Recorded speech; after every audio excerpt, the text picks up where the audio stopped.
Hello student. Baba Indradev girls educational institute Maheshpur Kala द्वारा संचालित online classes में आप सभी का स्वागत है। आज हम बंग भंग आंदोलन के बारे में अध्ययन करेंगे। तो आइए एक बार देख लेते हैं कि किस आधार पर हम बंग भंग आंदोलन को पढ़ेंगे।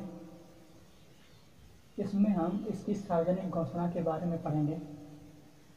सरकार ने जब बंगाल विभाजन किया तो उसके पीछे जनता को क्या तर्क दिया, सरकार की मुख्य मंशा क्या थी, सरकार ने किस आधार पर विभाजन किया, इन्हीं आधारों पर हम इस टॉपिक को पढ़ेंगे। तो आइए शुरू करते हैं। बंगाल विभाजन की सार्वजनिक घोषणा 1903 ईस्वी में की गई। सरकार ने बंगाल विभाजन के पीछे तर्क दिया कि बंगाल की विशाल आबादी होने के कारण प्रशासन चलाने में कठिनाई हो रही है। लेकिन सरकार का मुख्य उद्देश्य जो था वो कुछ और ही था। सरकार ने जनता को कारण कुछ और बताया, लेकिन उसकी मुख्य मंशा कुछ और थी। सरकार का मुख्य उद्देश्य बंगाल को दुर्बल करना था। अब सोचने वाली बात है कि सरकार बंगाल को दुर्बल क्यों करना चाहती थी। तो उसका कारण था कि उस समय बंगाल भारतीय राष्ट्रवाद का सबसे प्रमुख केंद्र था और वहाँ पे क्रांतिकारी गतिविधियाँ अधिक हो रही थी, संगठित रूप से हो रही थी और सरकार इससे भयभीत थी। तो सरकार बंगाल को भाषा और धर्म के आधार पर बांटकर कमज़ोर करना चाहती थी, जिससे राष्ट्रवाद के केंद्र बन चुके बंगाल को कमज़ोर किया जा सके। अब आइए देखते हैं कि सरकार ने विभाजन का आधार क्या बनाया। तो सरकार ने विभाजन का आधार भाषा और धर्म को बनाया। सरकार लोगों को बांटना चाहती थी जिससे वे कमज़ोर हो जाएं। तो इसके लिए अंग्रेजी सरकार ने दो आधार तय किए जिनके आधार पर बंगाल का विभाजन होना था। पहला आधार था भाषा और दूसरा आधार था धर्म। अब आइए देखते हैं कि भाषा के आधार पर बंगाल को किस प्रकार विभाजित किया गया। तो भाषा के आधार पर बंगाल को इस प्रकार विभाजित किया गया कि बंगाल के मूल निवासी जो थे बंगाली लोग, वे ही बंगाल में अल्पसंख्यक हो गए। उनकी संख्या 1,70,00,000 थी, जबकि हिंदी व उड़िया भाषा बोलने वाले बहुसंख्यक लोग जो कि भारत के उड़ीसा राज्य और अन्य राज्यों से जाकर के बंगाल में बसे हुए थे, वे वहाँ पर बहुसंख्यक हो गए। हिंदी और उड़िया बोलने वाले लोगों की कुल संख्या जो थी वो 3,70,00,000 थी।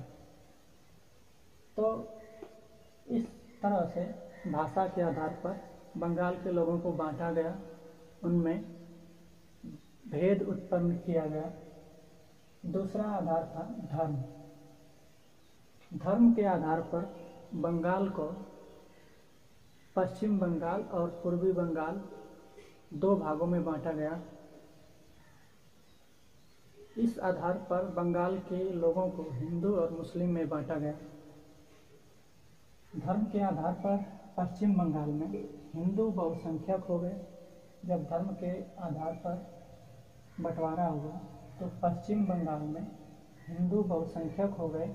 उनकी आबादी 4,20,00,000 थी, जबकि मुस्लिम अल्पसंख्यक हो गए।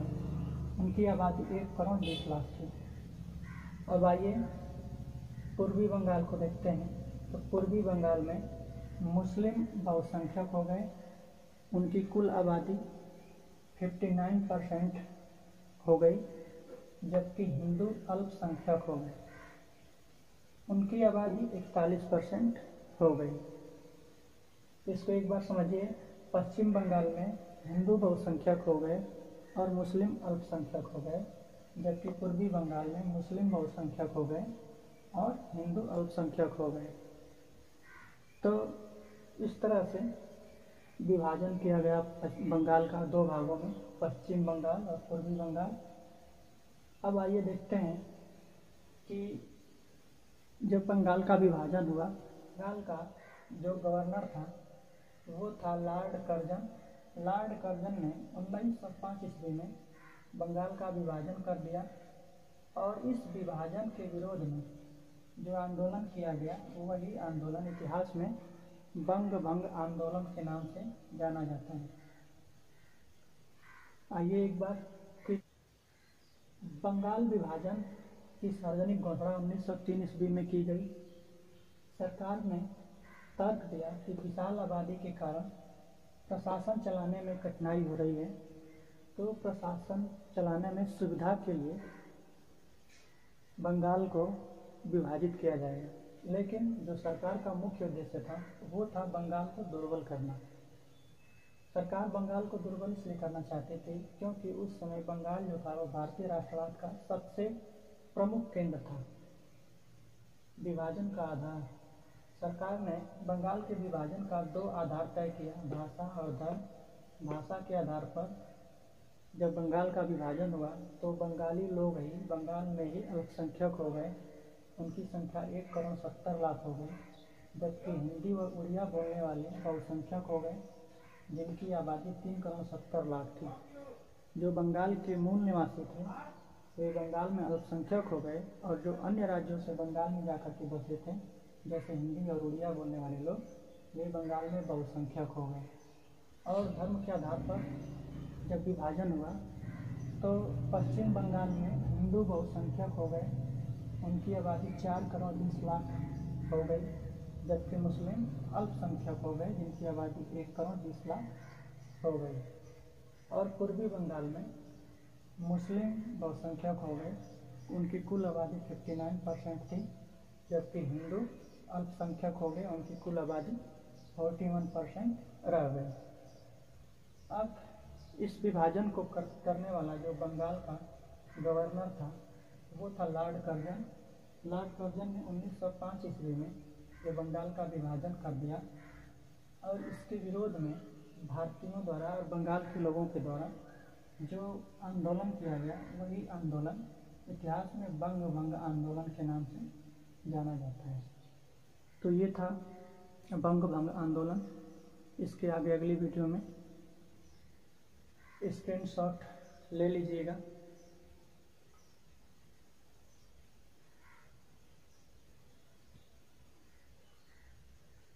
धन्यवाद।